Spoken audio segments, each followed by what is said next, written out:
Bonsoir Anouche. Bonsoir. Alors, je suis ravie de t'accueillir. Anouche Osmandian, tu es responsable DRH de la transformation au sein du groupe Albéa. Et je suis vraiment ravie de t'accueillir dans cet espace Inspiration by Réveil des Lyonnes. Donc, Inspiration, c'est un espace d'inspiration pour les hommes et les femmes qui incarne déjà le leadership authentique tel qu'on le voit dans Réveil des Lyonnes.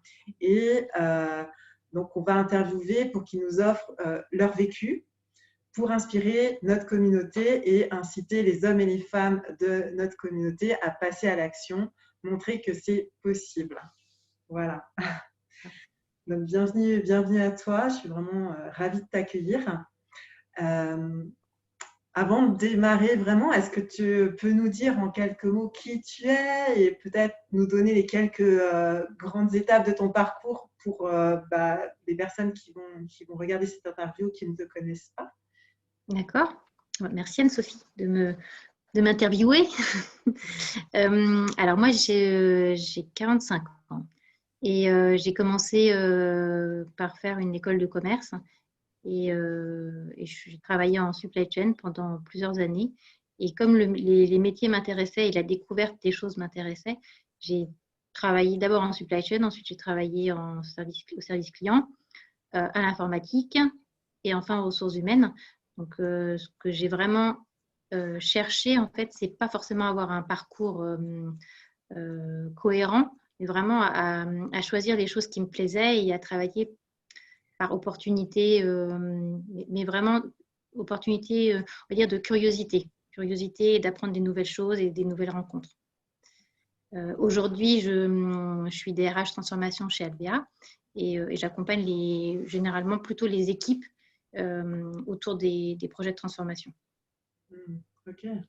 Alors, merci de préciser tout ça. Ce que j'entends aussi, c'est que du coup, ton moteur qui t'a fait évoluer dans tes différentes fonctions, c'est à la fois ta soif d'apprendre, ta curiosité, mais en même temps quelque chose autour du plaisir. Tu peux m'en dire un peu plus là-dessus? Oui, mais c'est exactement ça. C'est vraiment plaisir et alliance en réalité. C'est-à-dire que à chaque fois, j'ai fait une rencontre, en gros, professionnelle. J'avais envie de travailler avec le manager que j'ai rencontré et on a créé un poste qui correspondait à ce que j'étais capable est-ce que j'avais envie de donner à ce moment-là, est-ce que l'entreprise avait besoin aussi à ce moment-là.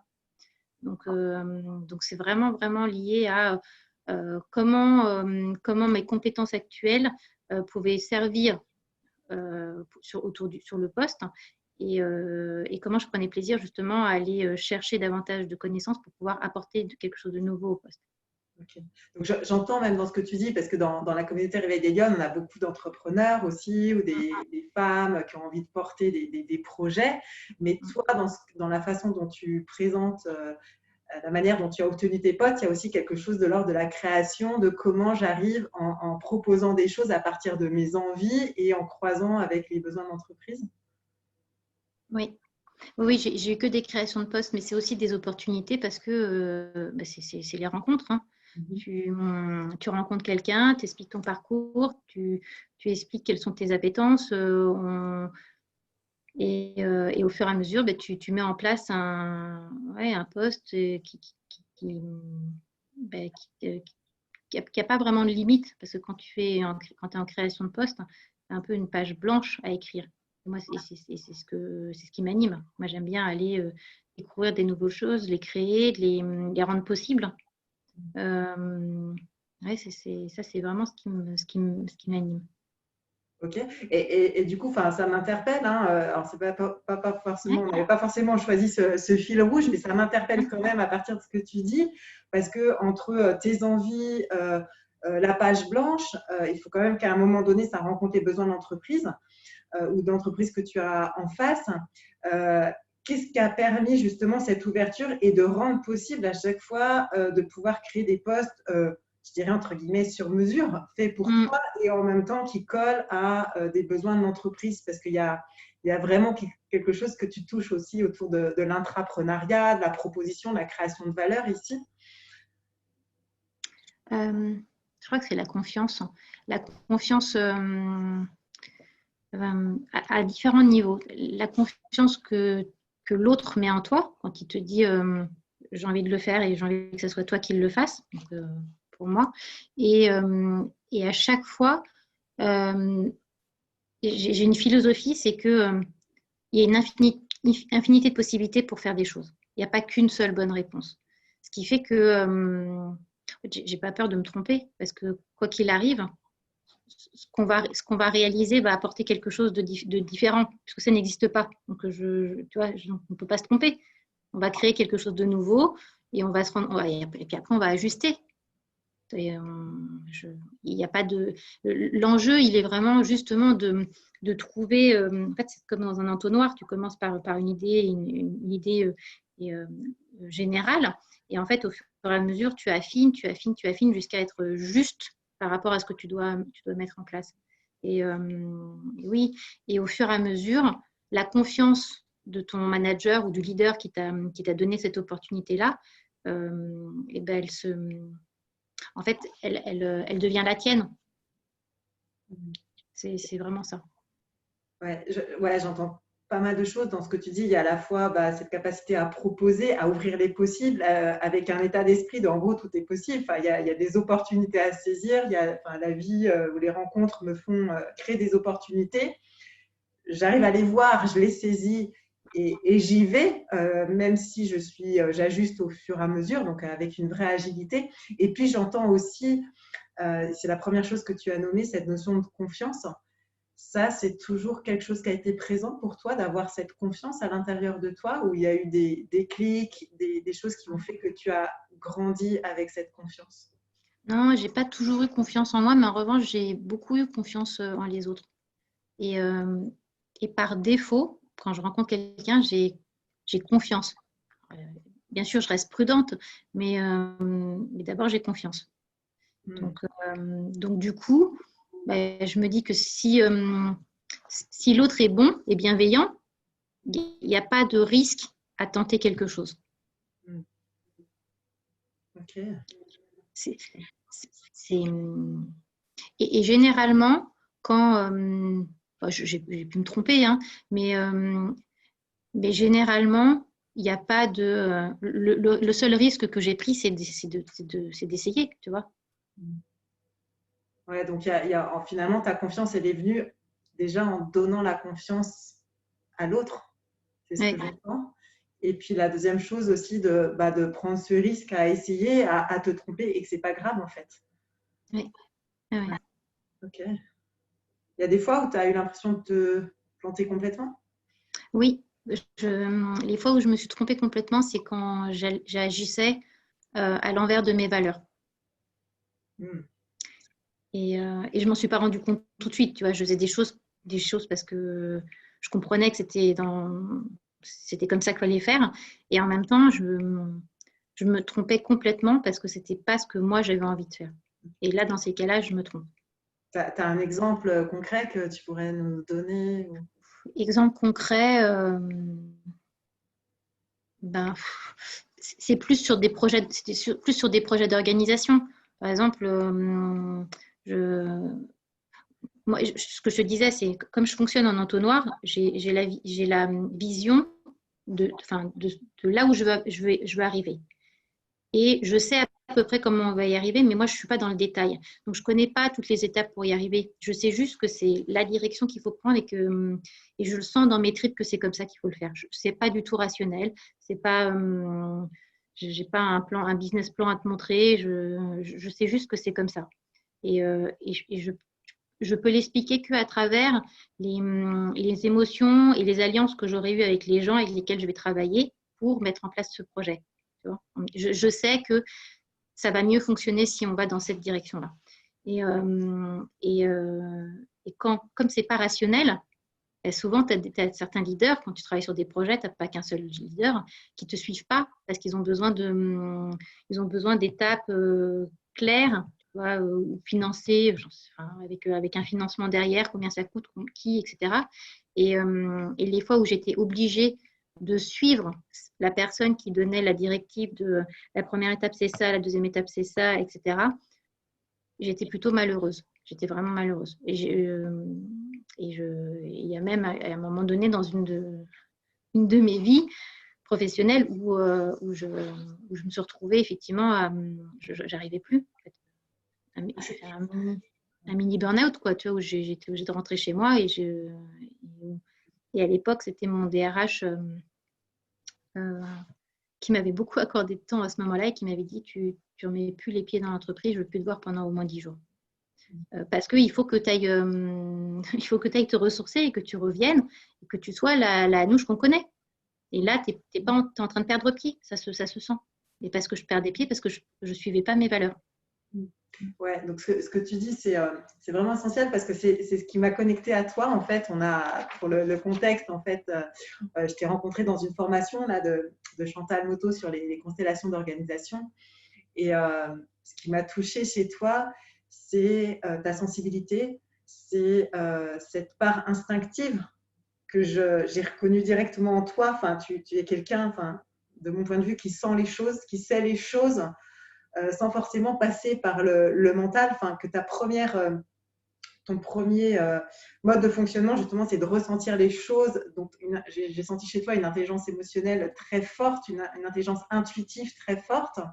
Et en même temps, voilà, tu es quelqu'un aussi de très rationnel parce que tu travailles dans des grandes organisations sur des projets de transformation qui sont importants, qui ont un impact, qui impliquent plein de gens. Et du coup, moi, c'est ça que j'avais envie d'explorer aussi ce soir avec toi. C'est, OK, est-ce qu'on peut être une leader authentique, utiliser pleinement son intelligence sensible, son intuition pour mener des projets d'impact, des projets concrets et comment utiliser ça pour accélérer ces projets de transformation. Voilà, donc c'est aussi un peu ce sujet que j'ai envie d'explorer. Ça résonne comment pour toi, ça?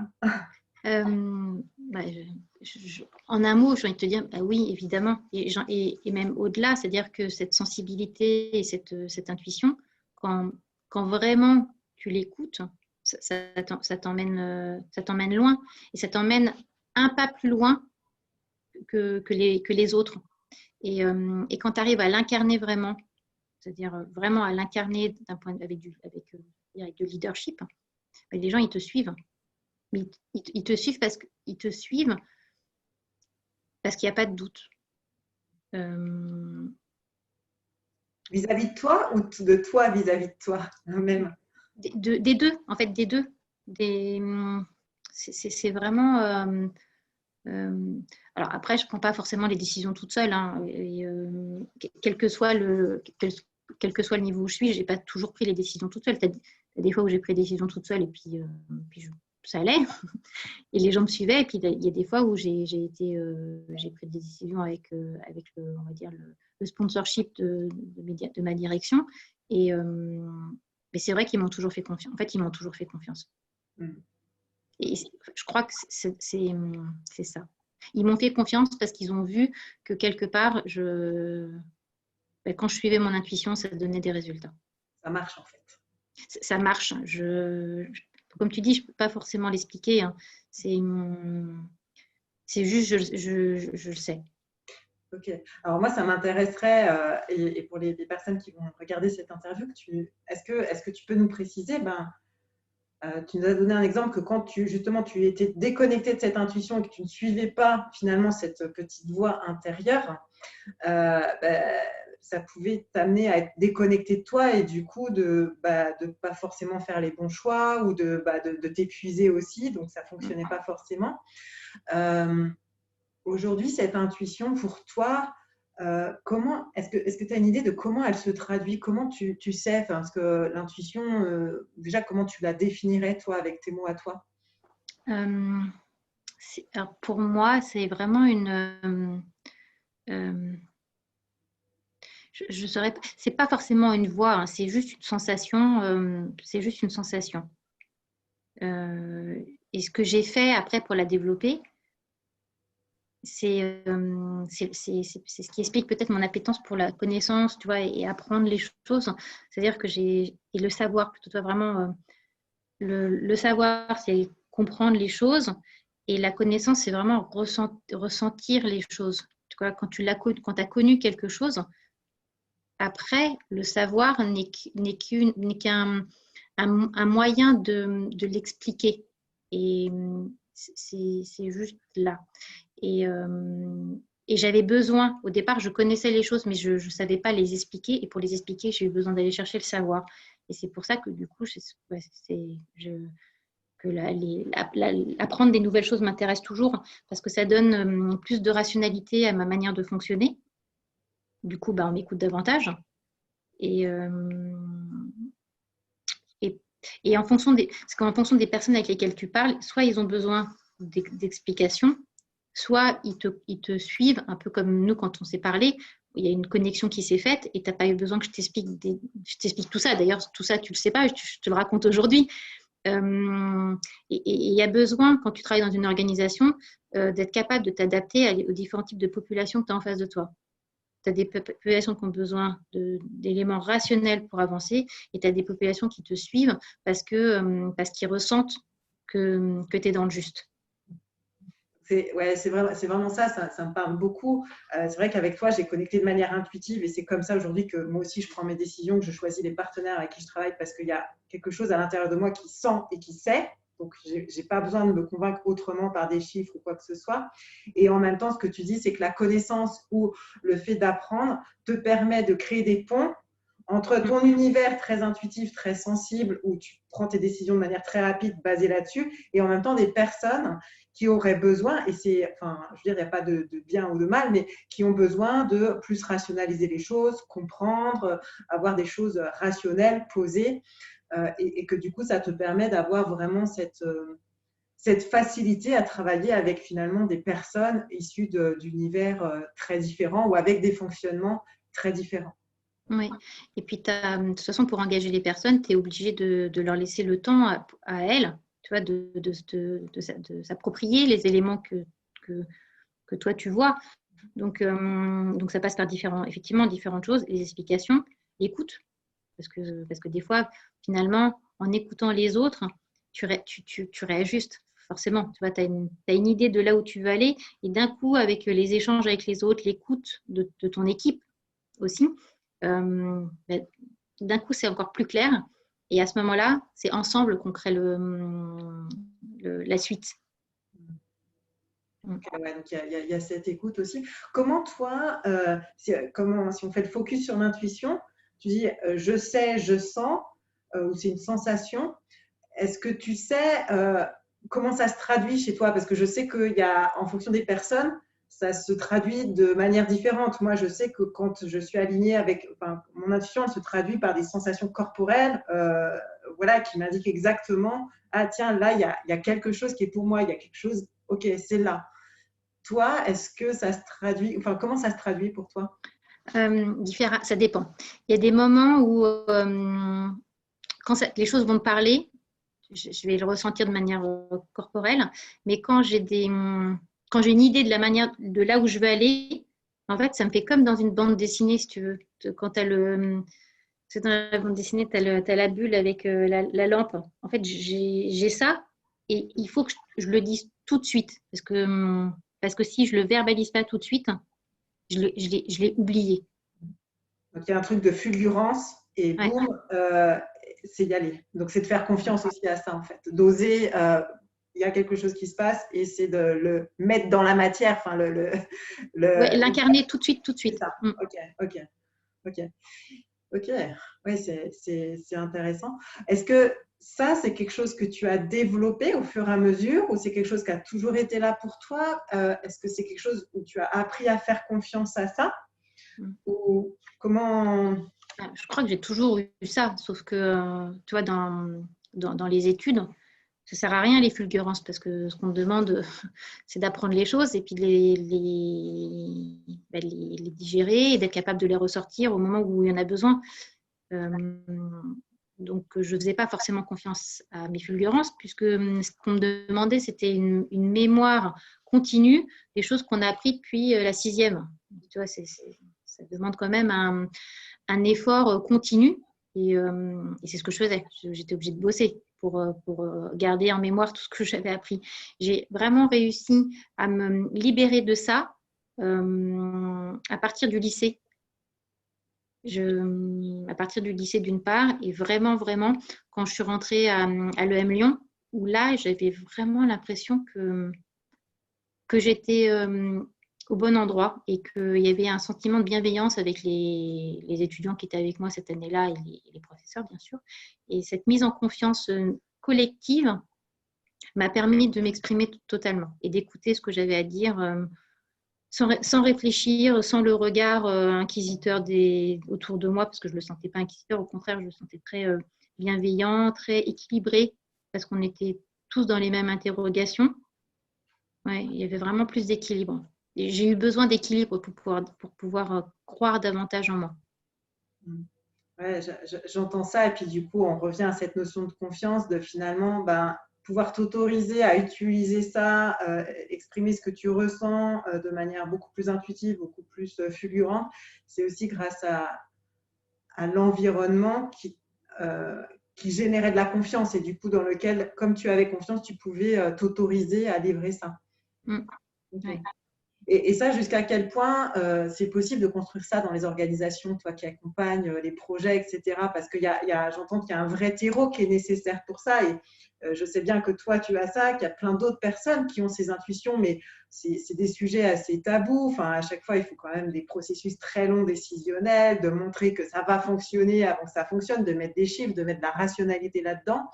Comment, dans les organisations, est-ce que tu as cette expérience-là de comment est-ce qu'on crée des terreaux qui permettent cette confiance-là et aux personnes de pouvoir exprimer aussi ça, en tout cas celles qui ont aussi ces caractéristiques ou ces traits présents en elles?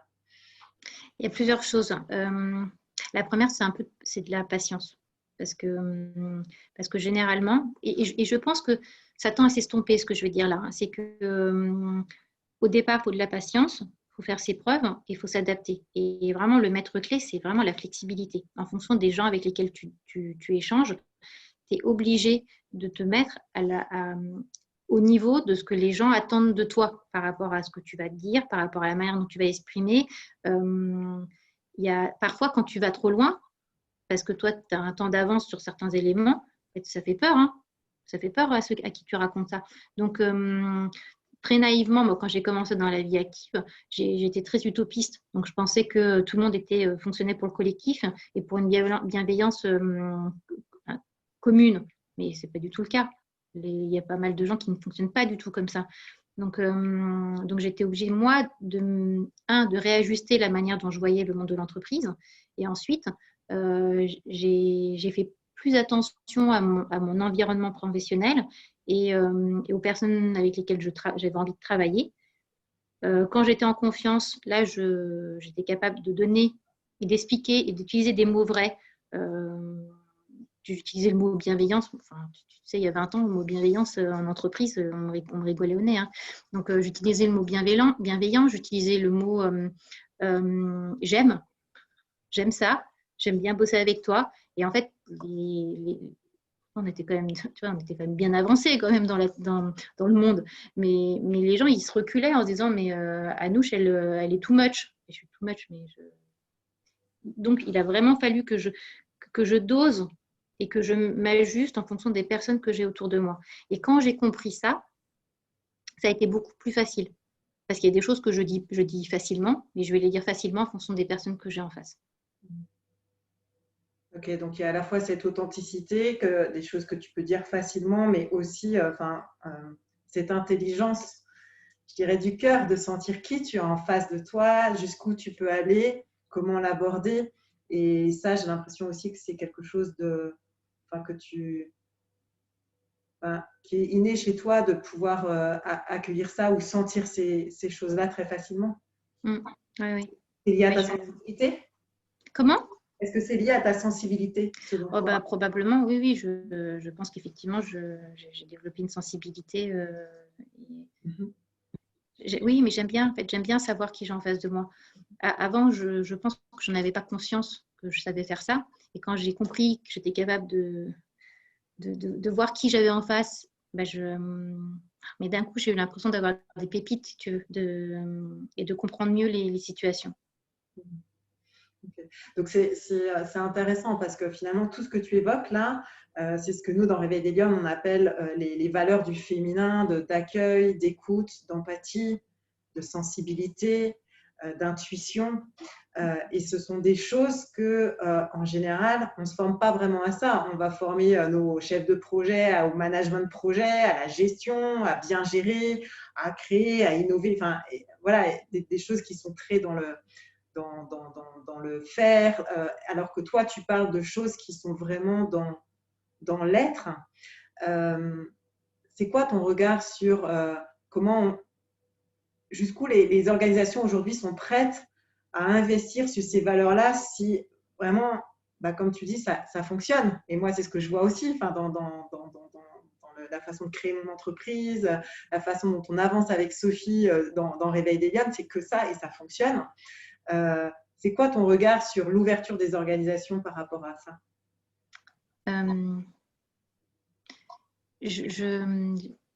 Mitigé, parce que tu as différents types d'organisations. Tu as des organisations qui sont prêtes à prendre le risque de travailler avec des gens sensibles et qui vont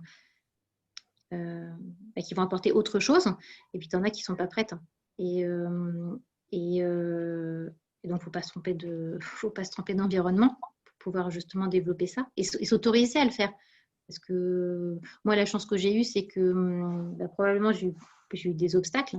Que ces obstacles-là, je les ai compris et que ça m'a permis de mieux m'entourer, de mieux comprendre les situations. Et puis, j'ai la chance d'avoir des managers qui comprennent aussi la manière dont moi je fonctionne, qui me donnent la possibilité de m'épanouir à partir des valeurs qui sont les miennes. Alors, il faut se retrouver aussi dans une entreprise dans laquelle on se retrouve dans les valeurs fondamentales de fonctionnement. Donc, je ne pourrais pas dire que c'est dans toutes les entreprises. En revanche, ce que je perçois, c'est que de plus en plus, ce qui va être important, c'est la flexibilité. Et on le voit aujourd'hui, tu vois, avec la situation actuelle, tout le monde travaille maintenant en distanciel. Pour faire ça, il faut quand même faire preuve de beaucoup de flexibilité.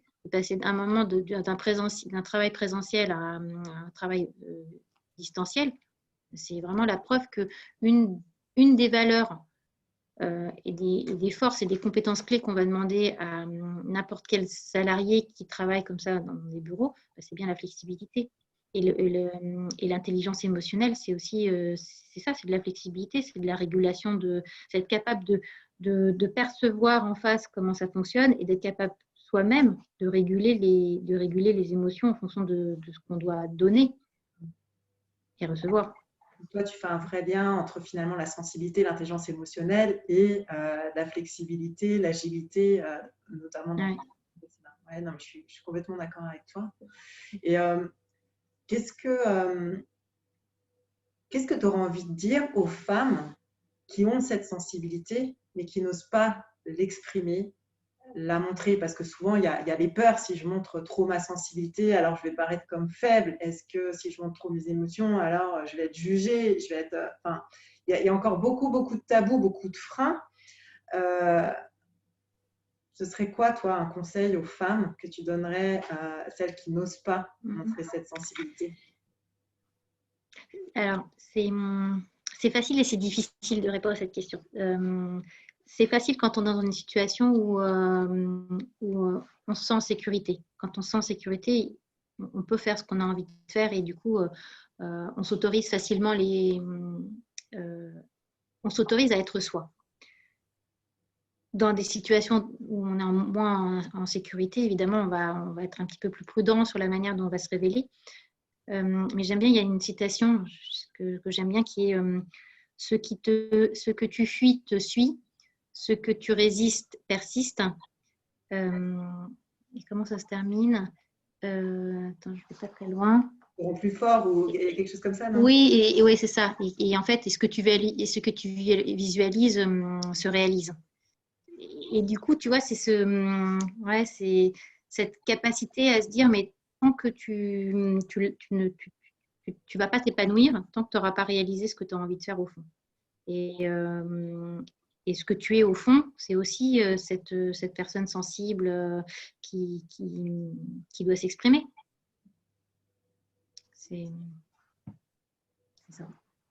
En tout cas, c'est des facettes que finalement on a tous à l'intérieur de nous et qui s'expriment plus ou moins, mais qui font partie aussi, enfin, je dirais, de notre puissance aussi, de qui on est et de comment on l'exprime au monde.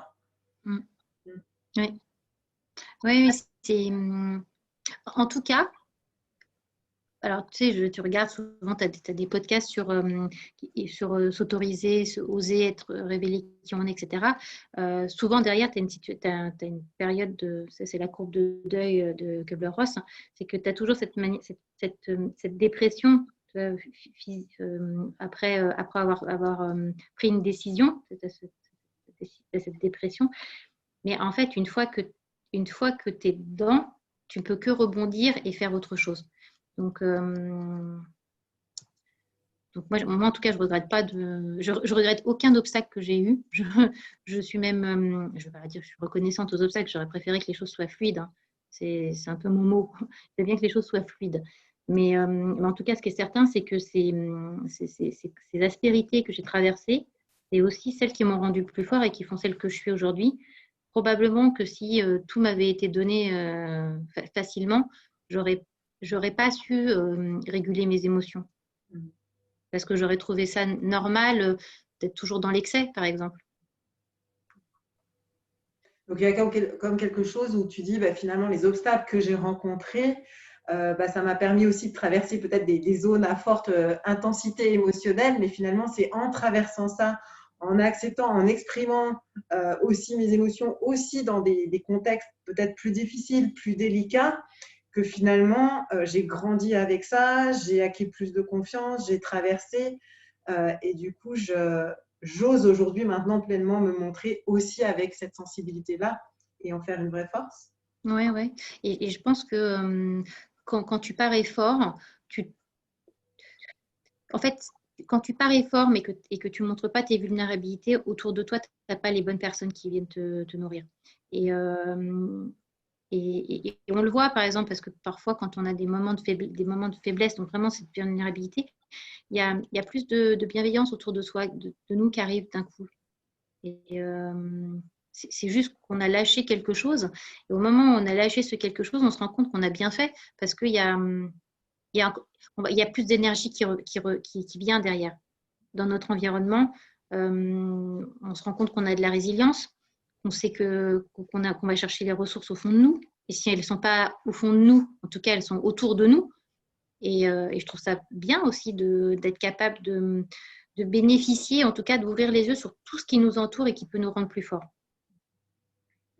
Et quand tu parles, je ressens vraiment finalement bah, ces deux facettes, hein, mais d'une même pièce qui sont la force et la vulnérabilité, et que finalement, c'est redonner sa juste place à chacune d'entre elles, que l'une ne va pas sans l'autre. Si je suis trop dans ma force et que j'affiche que trop ça, je suis aussi dans ma surpuissance, mais j'ai aussi des choses que je ne montre pas, mais qu'en même temps, si j'équilibre ça en montrant aussi, et j'entends dans ce que tu dis que vulnérabilité ou montrer sa sensibilité, c'est pas une faiblesse, c'est une caractéristique, et que si j'arrive à montrer les deux, en fait, c'est ça qui va me rendre au final encore plus forte ou avec plus d'impact. Mais je pense sincèrement que quand tu vis tes valeurs, c'est vraiment celles auxquelles tu crois et dans lesquelles tu t'épanouis, tu mets en place ton vrai besoin et du coup, forcément, tu peux être que efficace, performant et tu n'as pas besoin pour ça d'écraser les autres. Juste en étant bienveillant, tu peux très bien y arriver. En tout cas, moi, j'y crois fortement. Et c'est pour ça que, tu vois, quand j'ai commencé vraiment à me rendre compte de ça, autour de la gestion de projet, ce que j'ai développé, c'est la conduite du changement. Et dans la conduite du changement, un des objectifs, c'est de faire adhérer les autres. C'est pas, tu ne vas pas tout seul. Tu vas avec... oui, déjà, tu fais équipe avec toi-même, c'est la première chose, donc tu te fais confiance. Et après, et les autres, les autres sont aussi ton équipe. C'est ensemble qu'on avance. Moi, j'aime bien travailler avec les autres. Donc, c'est vrai que j'ai vraiment besoin de cet environnement, de cette dynamique d'équipe. C'est quoi ton prochain challenge, toi, Anouche? Mon prochain challenge, c'est j'ai envie de te dire deux mots, c'est de faire coexister liberté et engagement. Pour toi? Ouais, pour moi. Ok, merci. Et puis, je vais peut-être terminer par une dernière question, Anouche. La lionne, le réveil des lionnes, ça évoque quoi pour toi? Par rapport Euh, à tout ce qu'on vient de dire. c'est c'est l'accessibilité au savoir et à la connaissance. Tu peux nous en dire un peu plus? Oui, c'est vraiment aller puiser. En fait, c'est aller vivre les choses pour pouvoir les connaître pour soi et pour en faire bénéficier son environnement. Hmm. Donc, quand tu dis connaître, il y a vraiment cette notion Ah oui, d'expérimentation pour soi-même, déjà, de vivre les choses pour soi-même, en fait. oui, Ouais. oui. C'est, tu sais, en anglais, ils parlent du ha effect. Tu sais, en mode waouh, j'ai compris. Ben, c'est ça. En fait, à un moment donné, tu as cette sensation de ah ben maintenant que je l'ai vécu, ça pourrait plus jamais être comme avant. En mieux, hein. En tout cas, forcément, il y a quelque chose de nouveau qui naît de ça. Et c'est comme ça que je vois en fait cette accessibilité à la connaissance de soi qui va ouvrir aussi à la connaissance de l'environnement. Hmm. Ok, donc il y a vraiment ce mouvement de finalement, je me connais moi, à l'intérieur de moi, j'apprends à me connaître vraiment et après, hop, ça va me permettre d'avoir une connaissance bien plus grande, bien plus juste de mon environnement et du coup de trouver l'action juste ou en tout cas d'agir avec beaucoup plus ouais, de justesse et d'alignement aussi avec moi-même Oui, et d'impact. ouais, oui, c'est vraiment ça. Ouais, c'est aussi, je sais pas, enfin, c'est aussi aller contre l'obscurantisme, tu vois. Pour moi, tu peux pas avancer dans le monde si tu sais pas, enfin, si tu ne sais pas et si tu ne connais pas. Ok. Bah, écoute, merci beaucoup pour ce message. Je pense qu'il résume bien, en tout cas, la teneur de tout notre échange. Un grand merci à toi d'avoir été avec nous ce soir. Et puis, à très bientôt. Et à vous, aux Lyon, et à toi, Anne-Sophie. Merci.